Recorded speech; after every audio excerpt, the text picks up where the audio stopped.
জয় কৃষ্ণকালী মায়ের জয়, জয় সোনা মায়ের জয়, জয় মঙ্গলা মায়ের জয়। তো দেখো মাকে একের পর এক মন্দির থেকে মায়ের মন্দির উঠিয়ে দেওয়া হয়েছে।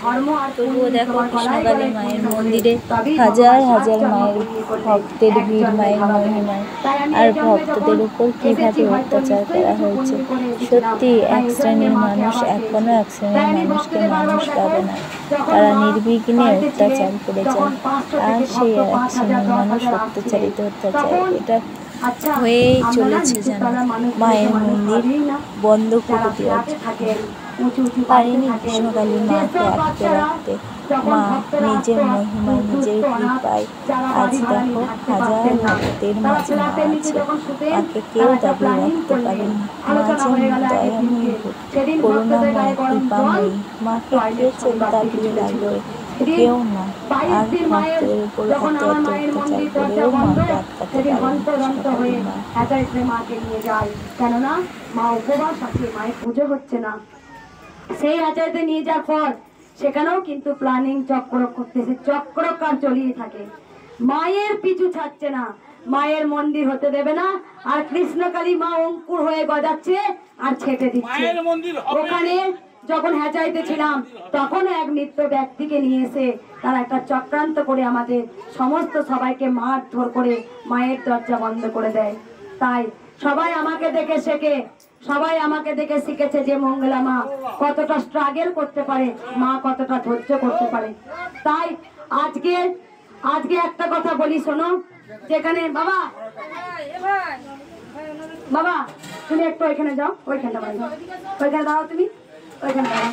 তাই দেখো যখন আমি ইয়েতে এসেছিলাম, হ্যাচারি থেকে যখন প্ল্যানিং করলো সেই মৃত্যু ব্যক্তিটাকে নিয়ে মারধর করলো, কৃষ্ণকালী মা ছিল বলে সেই বাড়ির 13 জন, সেই 13টা ভক্ত এসেছিলেন। ত্রিশূল ছোঁয়ানোর আগেই ডাক্তারে লিখে দিয়েছিলেন 4 ঘন্টা বেশি বাঁচবেন না। সেই 4 ঘন্টা বেশি বাঁচেনি, রাস্তায় আস্তে আস্তে মারা গিয়েছিল। তখন ভক্তরা বলছে, আচ্ছা মঙ্গলা মাকে আপনাকে বাড়ি থেকে ডাকতে গিয়েছিল? না, আমি নিজে এসছেন বলে আমি নিজে এসেছি।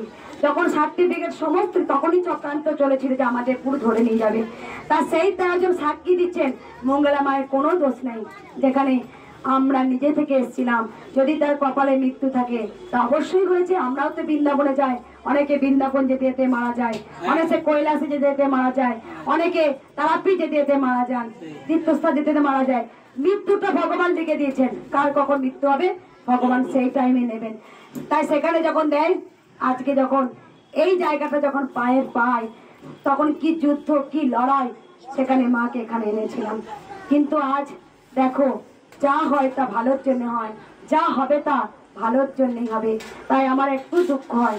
বিশ্বাস করো যে কৃষ্ণকালী মাকে যেখানে মা ছিল, আজও তারা কিন্তু ডাকে, জানো আমি যাই না, তারা আজও ডাকে। তারা বুঝতে পেরেছে আমরা কি হারালাম, তাই বুঝতে পেরেছে তারা।